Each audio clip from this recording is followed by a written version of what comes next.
Bismillahirrahmanirrahim. Assalamualaikum warahmatullahi wabarakatuh. Waalaikumsalam warahmatullahi wabarakatuh.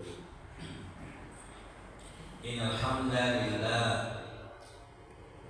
nahmaduhu wa nasta'inuhu wa nastaghfiruh wa na'udzu billahi min syururi anfusina wa sayyiati a'malina.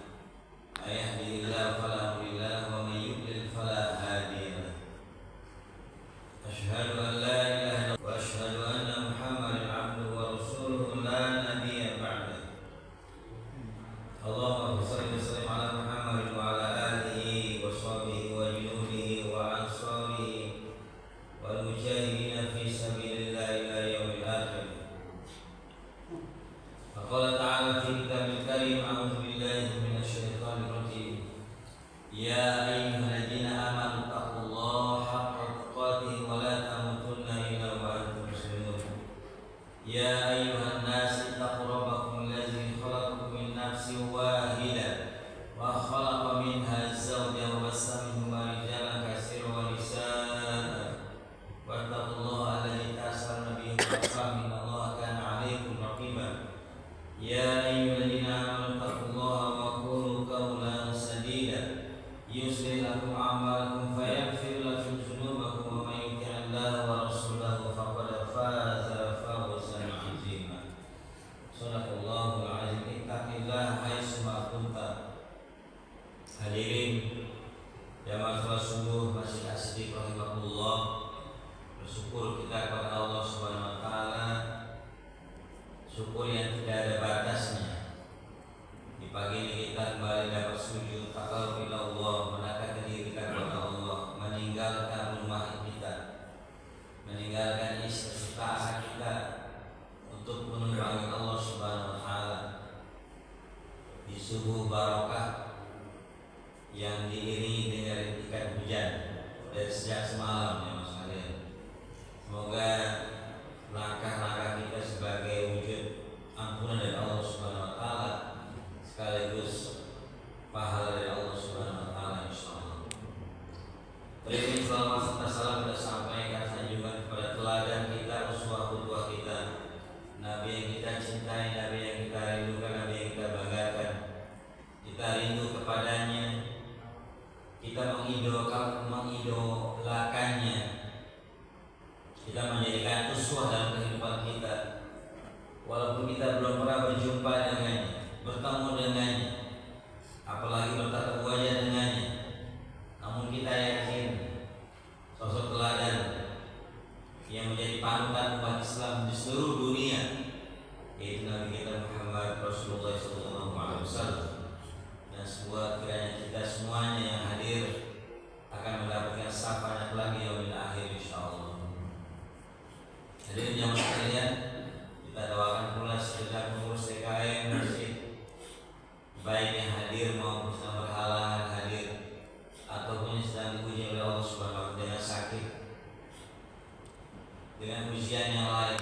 Semoga Allah memberikan kemudahan, kesembuhan serta keberkahan di dalam menjalankan amanah sebagai pengurus masjid, serta para hamba Allah Subhanahu wa taala, jamaah Masjid As-Siddiq yang istiqomah, yang konsisten di dalam meramaikan rumah Allah Subhanahu wa taala, menjadi saksi dari Allah Subhanahu wa taala, menjadi salah satu hamba yang akan mendapatkan naungan dari panas-panasnya bulan serta matahari insyaallah di yaumil akhir insyaallah. Amin ya rabbal alamin. Kalau di Masjid As-Siddiq, di Masjid At-Taqwa biasanya sholat itu sampai 8 hingga 9 sholat subuhnya. Kalau sholat maghrib full dari depan sampai ke belakang. Kalau hari libur biasanya mereka lebih ramai, ya. Walaupun lebih banyak mereka yang sholat adalah orang-orang tua. Kita semalam habis acara maghrib, malam bina iman dan taqwa menyambut 1 Muharram, dari sejak pada maghrib hingga tadi subuh. Sebelumnya kita qiyamul lail, kemudian sholat subuh berjamaah, kemudian suruh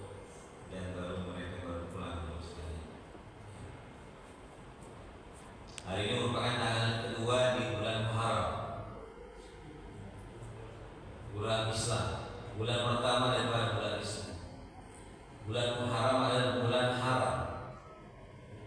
Bulan haram. Bulan yang masih kita berada di bulan haram. 3 bulan berturut-turut, bulan Dzulqa'dah, bulan Dzulhijjah, bulan Muharram. Dan insyaallah nanti di tanggal 10 kita ada puasa Asyura.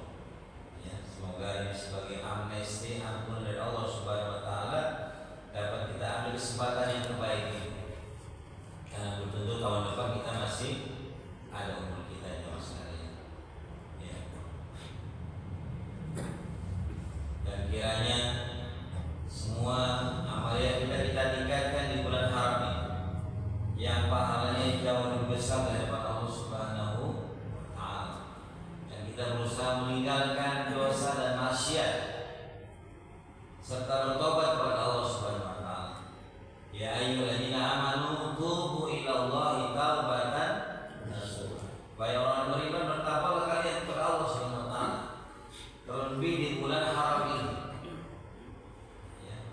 Al-Fakir mengajak kita semuanya untuk mendekat diri kita kepada Allah. Yang punya masalah hidup, kesulitan mencari rezeki, taubat kepada Allah. Perbanyak istighfar. Yang belum dapat jodoh, bertobat kepada Allah. Yang rumah tangganya mungkin sedang kacau, broken home, taubat kepada Allah. Yang anak-anaknya ada 1, 2, bahkan mungkin 5 dan lebih, perbanyak doa kepada Allah agar Allah menundukkan hati mereka untuk taat kepada Allah. Begitu pula dengan istri-istri kita semuanya, ya, bagaimana mereka diajak untuk taat kepada Allah Subhanahu wa taala. Jadi ini merupakan waktu terbaik kita untuk melakukan muhasabah diri. Ya, muhasabah diri, introspeksi diri kita kepada Allah. Hasibu anfusakum, hisablah dirimu qabla an tuhasab, sebelum nanti kita akan dihisab oleh Allah, ditimbang oleh Allah. Kalau kita lihat timbangan emas itu akan kita lihat nanti kelak mana amal yang betul-betul menjadi pemberat timbangan amal kita. Apakah sholat jamaah kita, atau infak sedekah kita, atau tilawah kita, atau amal kita yang lain. Itu akan kelihatan.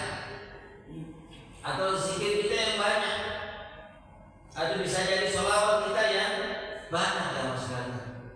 Baru kelihatan nanti ketika kita akan ditimbang amal kita di depan Allah.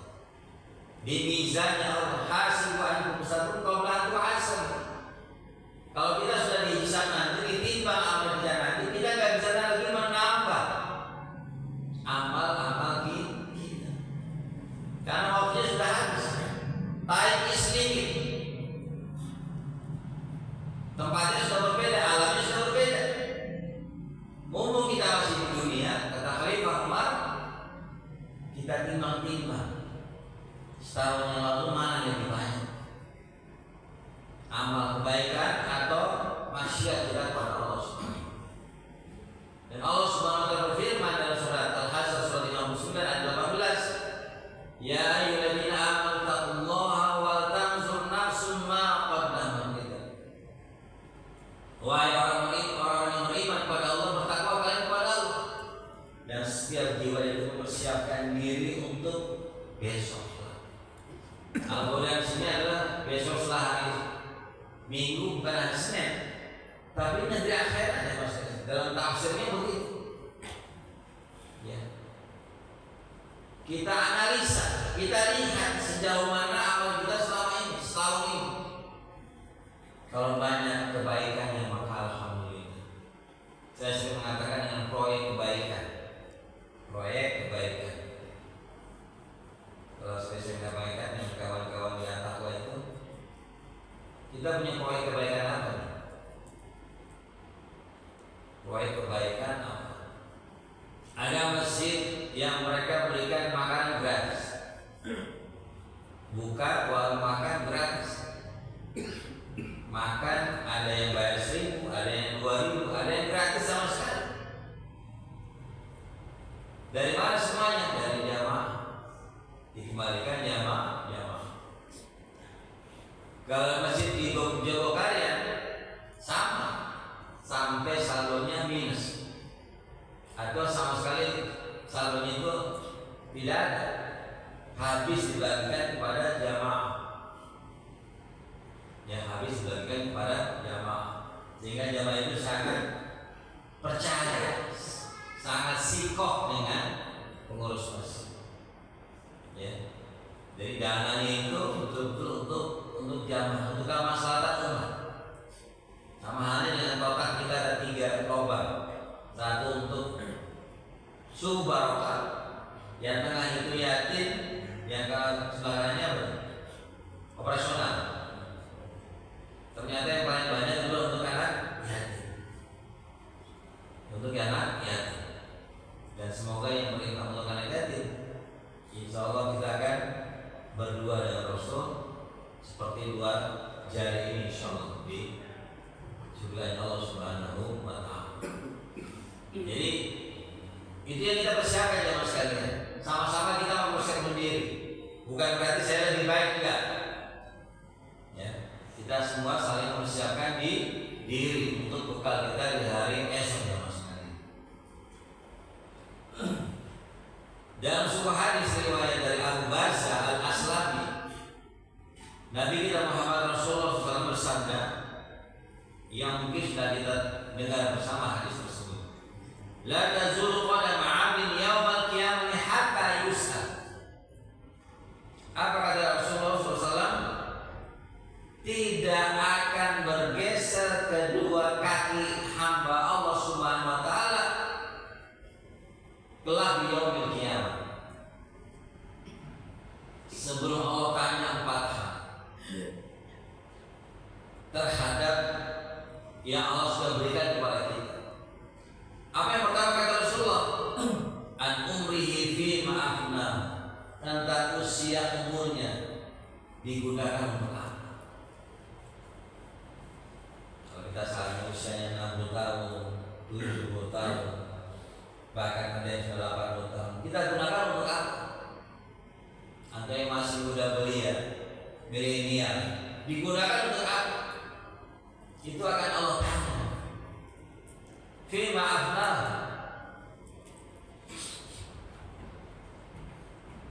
yang kedua kata Rasulullah, wa ilmihi fi ma fa'al, tentang ilmunya, di manakah dia amalkan, buat pengajaran dan umatnya, atau dia boleh dalam umat, diundang dulu baru ngisi, atau pada saat dipanggil misalkan pasang tarik enggak? Itu menjadi pertanyaan yang sekali. Ketika saya kumpul dengan almarhum Ustaz Kiai Haji Arifin Ilham, beliau mengingatkan, ya akhi, dia bilang, kalau antum nanti sudah kenal, antum sudah dikenal di kalangan masyarakat, jangan sekali-sekali memasang tarik. Kalau antum masang tarik, berapapun yang antum minta mungkin antum sudah dapat, tapi antum tidak mendapatkan pahala dari Allah. Berapapun antum dikasih, antum harus ikhlas itu. Ya, harus ikhlas. Beliau menceritakan suatu saat beliau sedang mengisi di Jalan Pantura, pembangunan masjid. Dulu kan kalau Pantura masih ramai, sekarang kalau sekarang sudah sepi. Lagi beliau ceramah diundang oleh DKM masjidnya untuk membangun masjid. Selesai ceramah, panitia DKM-nya ngasih amplop. Ustaznya tanya, Ustaz berapa ini? Enggak banyak Ustaz, cuma 2,5 juta. Ya kalau Ustaz sudah dengar kan, 2,5 juta masih kurang. Ongkosnya berapa, bawahnya berapa, biasanya berapa. Tapi uang amplop itu dikembalikan kepada DKM buat membangun masjidnya. Ditolak sama Ustaz. Kalau kemudian ada orang turun dari mobil, lagi beliau ceramah, mobilnya macet Pantura kan. Ustaz ada titipan dari di mobil, gak sebutkan nama. Kenapa bisa juga nggak kenal ya main dari mobil. Kemudian dikasih, sampai rumah dibuka.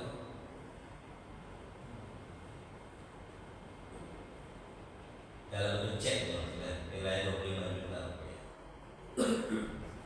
Jadi Allah ganti akan lebih jauh lebih besar. Jadi kalau kita punya keahlian apa, kemampuan apa tentang ilmu, ajarkan pada orang semampu dan sebisa kita ya Mas. Ya. Tapi kalau misalkan kita mengajarkan ilmu karena ingin dikenal atau ingin menjatuhkan orang lain, maka kata Rasulullah di dalam hadis yang lain, kadzabta, kamu dusta, kamu sombong. Kamu mengajarkan ilmu itu supaya kamu tenang, kamu bisa dikenal oleh masyarakat umum dan lain sebagainya. Ya, jangan sampai seperti ini ya Mas. Yang ketiga kata Rasulullah, wa na'malihi min aina tasabahu wa fima anfaqahu. Tentang hartanya Bapak sekalian. Dari mana kita dapat dan dikemanakan? Perhatikan. Dari mana kita dapat dan dikemanakan ya Ustaz? Kita punya fasilitas sekarang ini mobil sekian, motor sekian, rumah ada di sini, ada di situ, ada di sini, banyak. Villa. Kita punya perusahaan 1, 2, 3, 4, 5 misalkan. Itu akan ditanya oleh Allah Subhanahu wa taala. Dengan cara yang halal atau dengan cara yang tidak halal. Dengan cara yang baik atau dengan cara yang tidak baik. Makanya Abdurrahman bin Auf kata Rasulullah, kamu akan berat masuk surga. Ya, kecuali rezeki yang berlimpah yang kau miliki, engkau gunakan untuk fisabilillah Allah Subhanahu wa taala. Akhirnya dia ingin membeli kurma yang busuk. Orang kurma yang busuk yang gak laku oleh orang dibeli. Dia beli dia orangnya. Ternyata kurma yang busuk ini dibutuhkan oleh seseorang. Dibutuhkan oleh seorang. Akhirnya apa? Nggak jadi bangkrut juga dia. Itu kayaknya orang. Abu Bakar sendiri menginfakkan seluruh harta bendanya. Apa yang kau sisakan wahai Abu Bakar? Cukup Allah dan Rasul. Umar bin Khattab perbekalan unta dengan isinya yang Mas, dan perang bisa gitu. Nah kita punya apa ya Mas? Punya proyek apa kita? Nggak perlu jauh-jauh. Ada tetangga kanan kiri kita, anak yatim atau janda, susah, tua, rentan. Nah, kita lihat rutin kita berikan misalkan untuk anak yatim piatu uang jajan seminggu sekali. Taruh belakang sehari itu 5.000 kali 7 berapa? Kita kasih. Ada anak orang janda tua renta misalnya, kita kasih tanpa orang lain tahu. Itulah proyek kebaikan kita. Perhatikan orang-orang sekitar kita. Jadi kita bukan hanya taat secara pribadi sendiri, tapi kita tidak peduli terhadap orang-orang sekitar kita. Enggak boleh. Ketika kita menjadi orang yang taat kepada Allah Subhanahu wa taala, tunjukkannya apa? Actionnya apa? Harus bermanfaat pada orang lain. Harus memberikan manfaat pada orang lain. Saya pernah lagi jogging di lapangan Laos, lagi duduk dipanggil sama seorang, Ustaz, kenal saya? Kenal saya, siapa? Buana kan? Iya, Buana. Sekarang gimana? Kerja di rumah Ustaz, di Perawang. Beliau yatim, punya kakak satu. Alhamdulillah rezeki saya dulu saya berikan beasiswa dari sejak SD sampai SMA 5 2 Kemudian dari SMA 52 dia masuk ke UNJ dari beasiswa itu. Alhamdulillah dia bisa masuk, lulus, kerja. Masih ini dia masuk. Padahal saya sudah nggak ingat kata mau di jalan. Jadi bagaimana kita bisa memberikan manfaat pada orang banyak misalnya. Coba perhatikan sekeliling kita. Alhamdulillah Masjid Asyidik lewat DKM-nya beberapa kali melakukan apa? Bingkisan kepada anak yatim, ya, kepada fakir miskin dan sebagainya.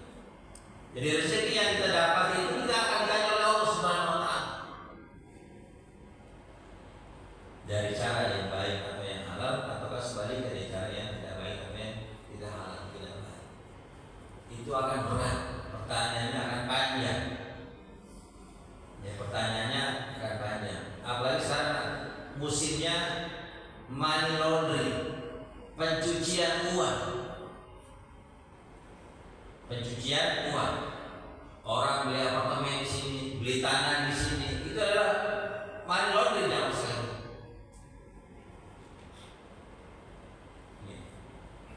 Atau dia nyumbang ke masjid ini, ke masjid itu, pesantren ini, pesantren itu. Ini dari mana uangnya? Dari cara yang halal atau dengan cara yang tidak halal? Panjang pula dari Allah Subhanahu Wa Taala. Semoga rezeki kita semuanya dari cara yang halal yang baik dan juga kita gunakan untuk yang baik. Ya, jangan lupa pada saat kita dapat rezeki dari Allah, pada saat kita gunakan itu untuk apa? Kita misalkan punya anak 2, kita beli motor sampai 3, 4 bahkan 5. Punya keluarga cuma anak istri itu 5. Tapi kita beli mobil sampai 3 kan. Berlebihan kan? Mubazir kan? Itu kita pikirkan. Kita punya rumah kan? Bangun di sini, bangun di sini, bangun di sini. Ya. Kalau misalkan dulu seperti almarhum Haji Soleh itu dihibahkan. Ada yang untuk rumah tahfiz yang di Bekasi, yang di Harum itu dihibahkan. Gak tahu tanah yang di dekat kali, pinggir kali itu untuk apa? Saya kurang tahu.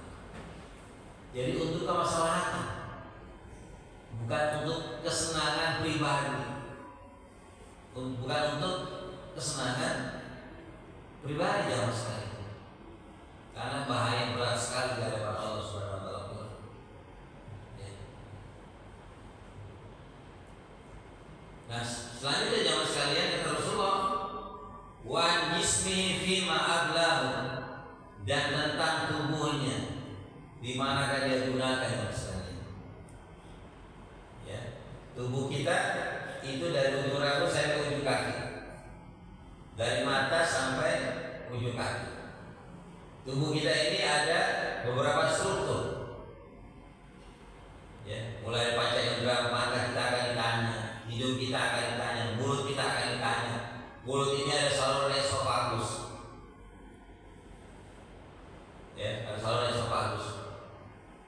Saya punya kawan, namanya panggilannya Haji Leman, karyawan TPK Pojok.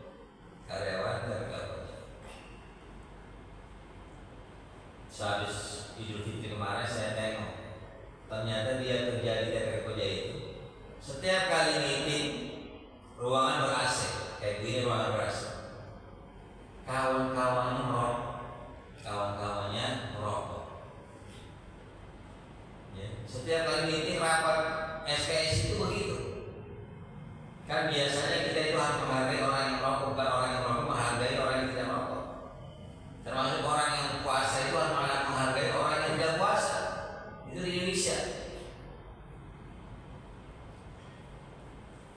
Selama 2 tahun itu sering batuk.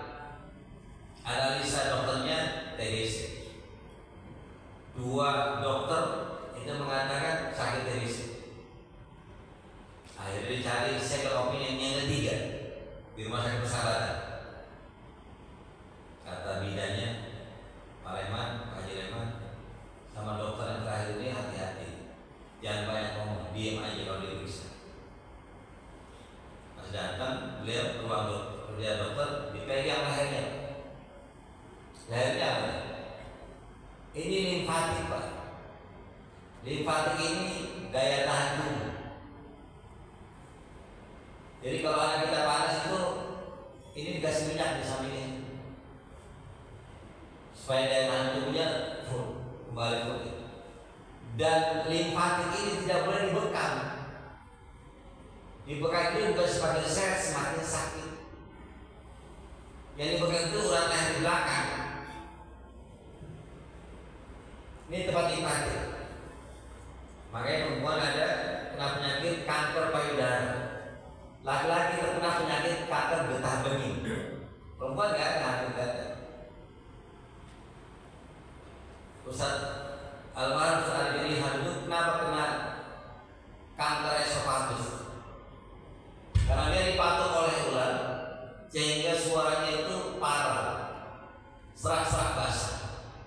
Ketika dia memaksa untuk berbicara setiap kali dia tabligh, ceramah, akhirnya merusak gendang esofagusnya. Itulah beliau kena penyakit kanker esofagus stadium 4 dan diterapi di Malaysia, Pulau Penang. Suntikannya berlangsung pada saat mengikuti kemoterapi sekian kali, beliau nggak kuat akhirnya dan sudah ajar juga. Usianya masih baru 9 tahun. Nah, lemah ini dia sekalian setelah dipegang oleh dokter dari Padang, baru beliau yakin Bapak kena penyakit kanker paru-paru stadium 4. Jolim kan kita? Jolim. Tanpa kita sadar. Teman-temannya jolim kan? Jolim. Karena kita perokok Pak asik. Ya, perokok asik. Walaupun ada yang sebagian mengatakan rokok itu makruh, tapi para ulama mengatakan sepakat makruh itu mendekati haram. Enggak ada makruh itu mendekati haram, enggak ada. Semua makruh itu mendekati haram. Dan sebagai kita tinggal tidak ada manfaatnya. Mudaratnya lebih banyak, racunnya lebih banyak dibanding manfaatnya. Ya.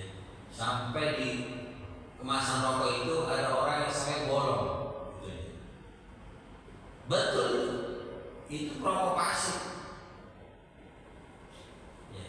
Kita terlambat kalau melakukan undang-undang larangan rokok. Padahal penderita yang sakit sudah banyak. Ya, di rumah sakit Darmais, kanker dan juga jantung ya harus sekalian. Jadi kita jaga jantung kita. Jantung kita ini Pak, itu organ tubuh yang berjalan non-stop 24 jam. Dia hanya berhenti 0,0 sekian detik per hari. Kalau usia kita saat 60 tahun itu dia telah memompa lebih kurang 56 sampai 60 ribu galon. Banyak ya? Banyak. Kalau kita beli darah di peti itu mahal, 200 hingga 300 ribu rupiah. Kita mau berayar berapa pada Allah? Kita bernapas itu berapa kali dalam sehari? Ada yang begitu kan? Gak ada kan? Napas saja kita bernapas itu 25 ribu kali dalam satu hari. Kalau kita punya penyakit asma itu bisa lebih ya Mas. Lever kita itu adalah fungsi kerjanya apa? Membersihkan racun. Tapi kalau dia tidak kuat akhirnya apa dia? Dia keracunan juga. Akhirnya apa? Transplantasi lever atau hati. Biayanya berapa? 2 sampai 5 miliar di Singapura, ada di India, ada di Cina. Kalau di Cina sumber orangnya nggak jelas, bisa perampok, bisa penjahat itu diambil transplantasi hati. Singapura dengan di India masih ada bagus. Tapi kalau di Singapura itu ketat, usianya harus usia sekian tahun, tidak boleh lebih, tidak boleh kurang. di bulan itu.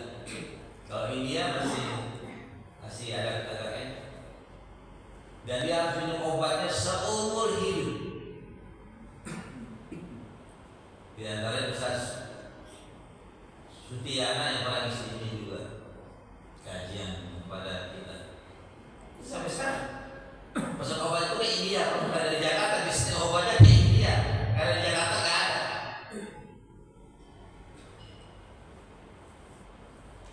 Di antaranya la yanumu ba'da ta'am, janganlah kita tidur setelah kita makan. Jadi yang membuat hati level kita itu rusak adalah pada saat kita habis makan soto, mie goreng, nasi goreng, kita langsung tidur. Itu larangan. Minimal kita langkah itu 100 kali. Kemudian mandi di kamar baru kita tidur. Jadi bagaimana kita bisa menjaga organ tubuh kita secara baik dan kita masukkan makanan yang halal. Kulu wasrobu halalan thayyib. Jadi keseimbangan fitrah kita, keseimbangan jasmani kita, dan keseimbangan hati kita harus kita jaga. Itu namanya konsep tawazunitas. Tawazunitas yang sekalian. Jadi 4 hal itu yang akan ditanya oleh Allah Subhanahu Wa Taala. Harus hati-hati. Apakah yang menjawab tanya daripada Allah Subhanahu Wa Taala itu mulut kita? Tidak. Lalu yang menjawab itu siapa jemaah sekalian? Kita baca surat Yasin, surat ke-36 ayat ke-65. Apa kata Allah Subhanahu Wa Taala? Al-yauma, pada hari ini, nakhtimu ala afwahihim, kami tutup mulut mereka. Kita nggak bisa bicara mulut kita. Wa tukallimuna aydihim, dan berkatalah kepada kami tangan mereka. Wa tashhadu arjuluhum, dan kaki kita menjadi saksi di hadapan Allah Subhanahu wa taala bima kanu yaksibun, tentang perbuatan kita. Enggak bisa menghindar, enggak bisa mengelak. KPK, jaksa, penuntut hukum udah nggak ada. Kita bisa sokong mereka, kasih sekian miliar, diem langsung. Kalau 100 juta, 200 juta masih nggak minta mereka. Kalau udah eman baru mereka diem. Coba negara kita diributin dengan ijazah palsu, kelar nggak? Enggak. Ketemu nggak masalahnya? Nggak ketemu. Ya. Apalagi masalah-masalah yang besar, masalah-masalah yang berat. Ya, ada lawyer itu untuk apa kerjanya? Mereka hukumnya sama, undang-undangnya sama, KUHP-nya sama jamaah sekalian. Tapi kenapa dengan beda? Itulah hukum dibuat untuk membodohi orang yang tidak tahu hukum.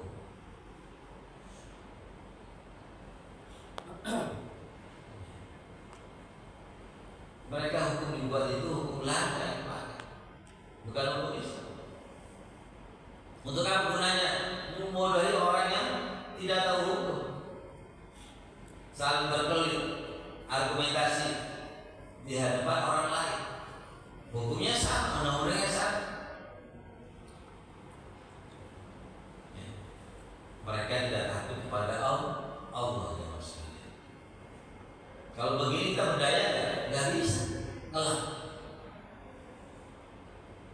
Kulit kita menjadi saksi.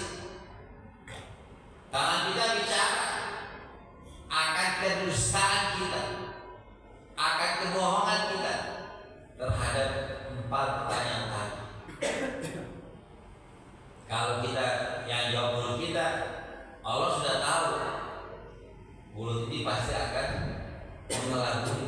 Tapi yang ngomong tangan dan kaki kita yang kita injak ini, kita siap gunakan setiap hari, mereka yang akan menjadi saksi akan perbuatan kita serta kulit tubuh kita ini yang sekalian.